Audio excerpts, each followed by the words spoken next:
지난 6월 28일 밀리터리 커뮤니티에는 의문의 사진이 한 장 돌아다녔습니다. 한국의 국가기관들은 주고받는 공문서들의 목록을 대부분 공개해두고 있습니다. 내용은 때때로 비공개일 때가 있지만 제목과 담당자, 문서 번호 등의 기본적인 정보는 국민의 알 권리라는 명목하에 누구라도 열람해 볼 수 있죠. 그런데 이 목록에서 방위사업청 측에서 6월 23일에 한 비공개 공문서를 주고받은 사실이 눈에 띈 것인데요. 이게 화제가 된 이유는 제목이 바로 수출된 방산물자의 제3국 수출 관련 절차 안내였기 때문입니다. 그러니까 한국 무기 혹은 방산 관련 물자를 사간 나라가 그것을 또 다른 나라에게 판매하려고 하고 있고 방위사업청이 관련 절차와 가이드라인을 그 나라에게 안내하려고 하고 있다는 것입니다. 네티즌들 사이에서는 즉시 갑론을박이 벌어졌습니다. 도대체 어느 나라에 팔린 어떤 무기가 그 주인공이냐는 것이었죠. 당시에 거론된 후보는 소총이나 경기관총 같은 개인 화기 또는 우크라이나의 비살상 물자 명목으로 지원된 차량 20대 등이었습니다. 그런데 그로부터 며칠 지난 7월 6일 이 문서에서 언급되는 방산 물자가 그런 귀여운 것이 아니라는 것이 밝혀졌습니다. 그 정체가 무엇이었을지 내막을 함께 들춰보겠습니다. 밀리터리 매니아들이 모인 곳에서는 여전히 우크라이나 전쟁이 매일의 관심사입니다.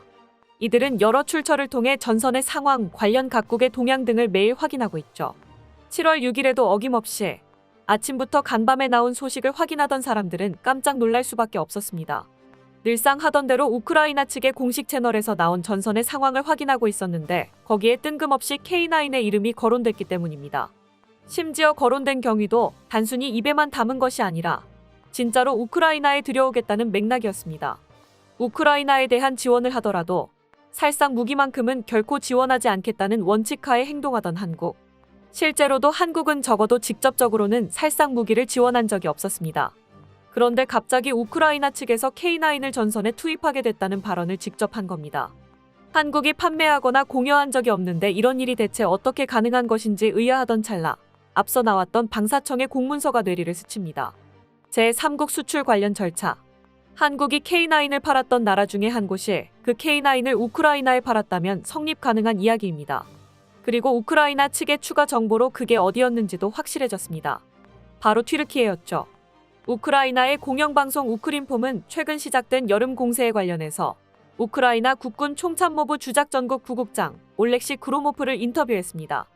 이 인터뷰에서는 우크라이나가 받아서 사용해본 서방 무기들 중에서 어떤 것이 얼마나 효과적이었으며 앞으로는 또 어떤 무기가 들어오게 되는 것인지에 대해서도 이야기했는데요. 그로모프 국장은 우크라이나가 특히 155mm 화포의 성능에 큰 도움을 받았으며 따라서 현재 운용하는 10종 이상의 포병 시스템에 더해서 프르티나와 같은 새로운 무기 역시 수령해서 사용하게 될 것이라고 답변했습니다. 여기서 이 프르티나가 바로 K9 자주포의 다른 이름이었습니다. 한국은 K9을 이곳저곳으로 많이 팔아왔지만 취한 방식은 여러 가지였습니다. 중고 물량 직도입, 신규 물량 직도입, 일부 직도입 후 현지 생산 등 구매국이 원하는 여러 가지 옵션을 한국은 맞춰줘왔죠. 튀르키예의 경우는 직도입부는 8대만 받고 나머지는 라이센스만으로 구매하기를 원했습니다.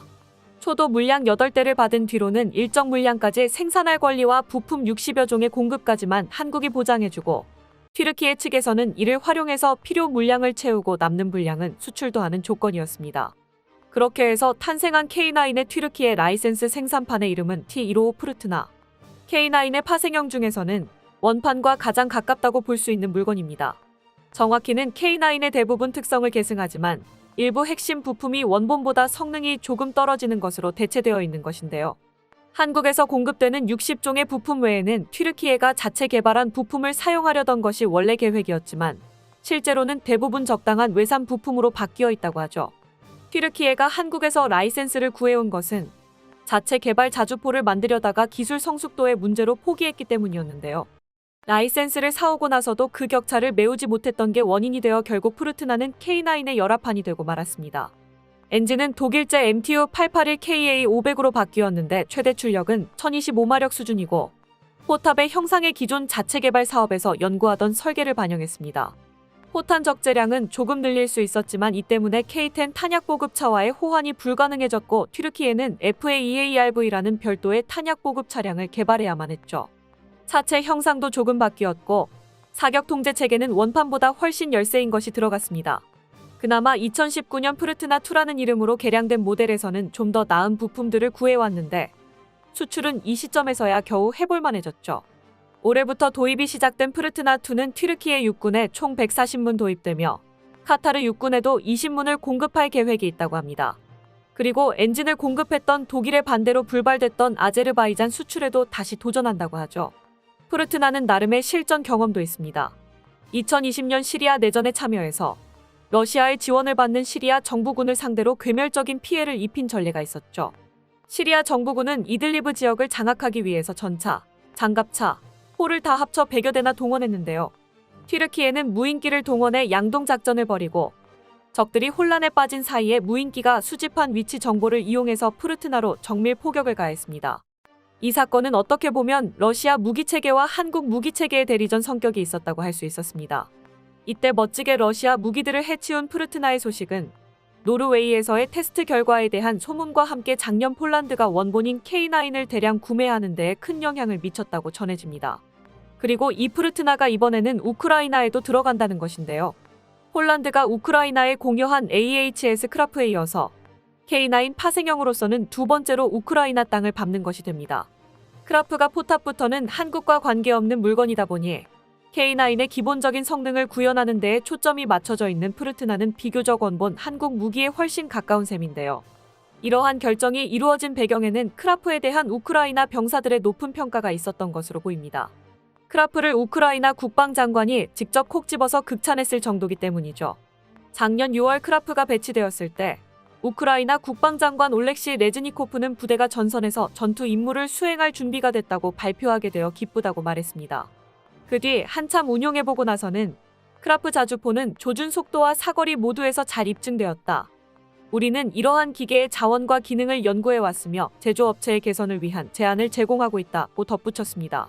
또한 크라프를 운용하는 우크라이나 병사들은 그 안에서 숙식을 해결하고 있을 정도로 이 무기체계를 깊게 신뢰하고 있죠. 이러한 평가를 바탕으로 우크라이나는 더 원본 K9에 가까운 무기를 요청한 것이고 튀르키예는 그렇잖아도 수출 상대를 찾고 있었는데 나토 국가들의 우크라이나 지원 압박까지 해소할 수 있는 좋은 명분이 되니 양국의 이해관계가 맞물린 것으로 보입니다. 한국 측에서도 판매 허가를 주기만 한다면 살상무기를 제공하지 않는다는 기조를 유지하면서도 간접적으로 우크라이나를 도울 수 있어서 나쁘지 않은 선택이었을 것으로 보입니다. 다만 마음에 걸리는 점이 한 가지 있는데요. 튀르키예에서 이 프르트나를 국산이라고 우기고 있다는 것입니다. 솔직히 한국에서 받지 못한 부품을 하위 호환격 외산 부품으로 대체해서 조립만 했으면서 그걸 국산이라고 말하는 게 부끄러울 법도 한데요. 왜인지 튀르키예 사람들은 인터넷 위키백과에 찾아가서 원본이 K9이라는 구절을 주기적으로 삭제하면서까지 프르트나를 튀르키예 국산으로 둔갑시키려 애쓰고 있습니다. 하지만 손바닥으로 하늘을 가리지 K9이 원본이라는 것을 모르는 사람은 없습니다. 실제로 유럽 모 국가에선 자주포 도입 사업에 입찰 후보를 받으면서 K9은 받아줬지만 프르트나는 자격조차 얻지 못한 사례가 있었습니다. 앞서 언급한 폴란드 역시도 들은 것은 프르트나의 소문이었지만 구매한 것은 K9이었습니다. 우린 사실 비슷한 사례가 다름 아닌 튀르키예에 한 가지 더 있다는 사실도 알고 있죠. 바로 알타이 전차인데요. K2 흑표의 라이센스를 받아다가 하위 호환 부품을 달아서 쓴다는 점, 튀르키예인들이 끝끝내 국산이라고 우겨댄다는 점까지 행동 패턴이 완전히 똑같죠. 물론 알타이 전차의 경우도 튀르키예인들이 아무리 우겨도 한국 기술이라는 걸 모르는 사람은 전 세계에 아무도 없긴 합니다.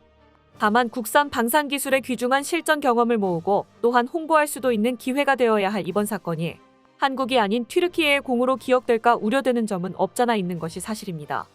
한국은 우크라이나 전쟁이라는 전대미문의 사태에서도 나름대로 현명한 처사를 취하고 있기는 합니다. 포탄을 미국에 판매하는 것으로 재고 밀어내기를 통한 우크라이나 우회 지원을 성공한 것도 결과적으로는 나쁘지 않은 판단이었습니다. 이번에 튀르키예를 이용해서 직접적인 무기 지원 없이 무기 기술 지원을 승인했다는 사실관계를 만든 것 역시도 국제사회에서는 한국의 업적 중 하나로 기억할 것입니다. 이렇듯 큰 걱정을 할 필요는 없겠지만 한국은 튀르키예의 행동을 경계하고는 있어야 합니다. 현재 급성장을 이룬 한국 방산을 상대로 그나마 따라잡을 만한 잠재력을 보여주고 있는 유일한 나라가 튀르키예이기 때문이죠.